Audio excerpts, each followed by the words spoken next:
Jefferson Rodríguez y voy a hablar sobre derecho a la educación, la accesibilidad y la desigualdad. Como bien sabemos, el derecho a la educación, la accesibilidad, se da hoy día actualmente, ya que todos tenemos un derecho a la educación para poder ejercer, así crecer, ¿no? Como bien sabemos, la accesibilidad también es un derecho ya, ¿no? Que podemos acceder a los estudios, libros, entre otras más. Este, también, bajo este derecho, los colegios públicos y privados tienen, tienen ese derecho a darnos una calidad de estudio, como bien sabemos, ¿no? No darnos una mala educación. La accesibilidad, Desigualdad de acceso la a la desigualdad, educación. como bien Hola a todos. sabemos, la desigualdad en nuestro actualmente se da mayormente en lo que es ciudades, ¿no? Como la discriminación. En la discriminación se nos da una desigualdad. También en bajos recursos tampoco se nos da una desigualdad de esto. Pero hoy en día la desigualdad, gracias a la Constitución y los derechos, ha cambiado y ha mejorado, ¿no? En antiguos tiempos la desigualdad se daba porque no tenían economía, no tenían los recursos, no tenían esa accesibilidad a una buena educación, como bien sabemos. En tiempos pasados solo los que tenían una buena economía accedían a buenas escuelas, a la educación calidad, ¿no? Pero como bien sabemos, la educación hoy día actualmente se ha dado, ¿no?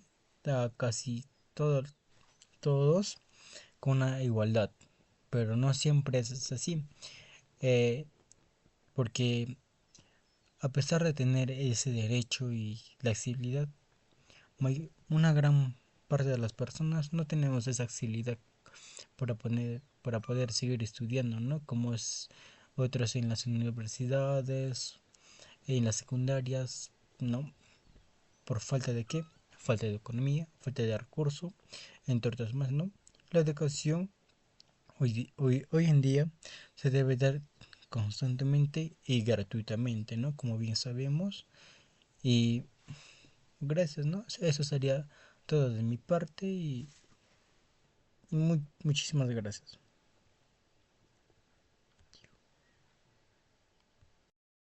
Hola, hoy quiero hablar de un tema que muchas veces pasa desapercibido, pero que es fundamental para el futuro de muchísimas personas, la educación en comunidades rurales.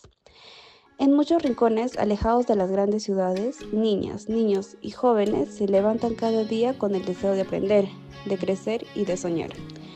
Pero el camino hacia la escuela no siempre es fácil. A veces deben caminar kilómetros, cruzar ríos o subir cerros para llegar a un aula que, con suerte, tiene los recursos mínimos. Y sin embargo, ahí están, con una sonrisa, con ganas, con esperanza. Las y los docentes en estas zonas rurales también son verdaderos héroes. Muchos de ellos viajan grandes distancias o incluso viven en las mismas comunidades para poder enseñar. No solo dan clases, también escuchan, acompañan y motivan. Son guías, ejemplos y muchas veces la única conexión que tienen esos estudiantes con un mundo más amplio. Pero no todo es sacrificio, hay historias hermosas, comunidades que se organizan para construir sus propias escuelas, jóvenes que regresan a enseñar al lugar donde nacieron, iniciativas que llevan tecnología, libros y talleres a lugares que antes estaban olvidados. Apostar por la educación rural no es un favor, es una deuda pendiente, porque todas y todos, sin importar dónde nacimos, merecemos las mismas oportunidades para aprender, crecer y construir un futuro mejor. Gracias por su atención. Cada historia que contamos busca encender una chispa, y si esta logró tocarte, llevémosla muy lejos, porque cuando ponemos atención a la educación rural, estamos abriendo puertas donde antes solo había muros. La salud mental es una parte fundamental del derecho a la salud, el cual está reconocido en tratados internacionales como el Pacto Internacional de Derechos Económicos. sociales y culturales. No se trata solo de tratar enfermedades mentales, sino de garantizar el bienestar emocional, psicológico y social de todas las personas. Esto implica que todos los estados tienen la obligación de ofrecer servicios de la salud mental accesibles, suficientes de calidad y sin discriminación.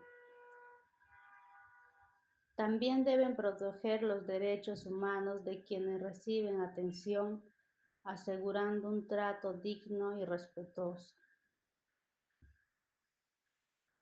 A pesar de su importancia, la salud mental sigue siendo relegada en muchos sistemas de la salud por falta de recursos, la escasez de profesionales y el estigma social. Por eso se promueve un enfoque comunitario centrado en la prevención, el apoyo cercano a las personas y la inclusión social. Reconocer la salud mental como un derecho no es solo una necesidad sanitaria, sino una responsabilidad ética y legal que todos los gobiernos deben cumplir para lograr una atención en salud verdaderamente integral. La desigualdad social, que viene a ser en la educación pública y la privada, que es crucial para entender. Bueno, la educación pública es gratuita y accesible, promueve la diversidad, pero a menudo sufre falta de recursos, infraestructura deficiente y clases numerosas, lo que impacta a la calidad de enseñanza. En contraste, la educación privada ofrece mayor calidad académica y mejor instalaciones, pero su alto costo la hace exclusiva, generando segmentación social y exacerbando las desigualdades. En el contexto peruano, la elección entre la educación pública y privada está marcada por dinámicas particulares. A pesar del gasto público en educación, la percepción generalizada es que la calidad en las escuelas públicas no ha mejorado significativamente, lo que lleva a muchas familias a buscar alternativas en el sector privado. Esta insatisfacción se ve reflejada en las encuestas que muestran un mayor nivel de conformidad que quieren optar una educación privada. Sin embargo, el panorama de la educación privada es heterogénea. Si bien existen colegios privados de alto nivel, son excelentes instalaciones y programas. También hay una gran cantidad de instituciones privadas de bajo costo, donde la calidad puede ser cuestionable.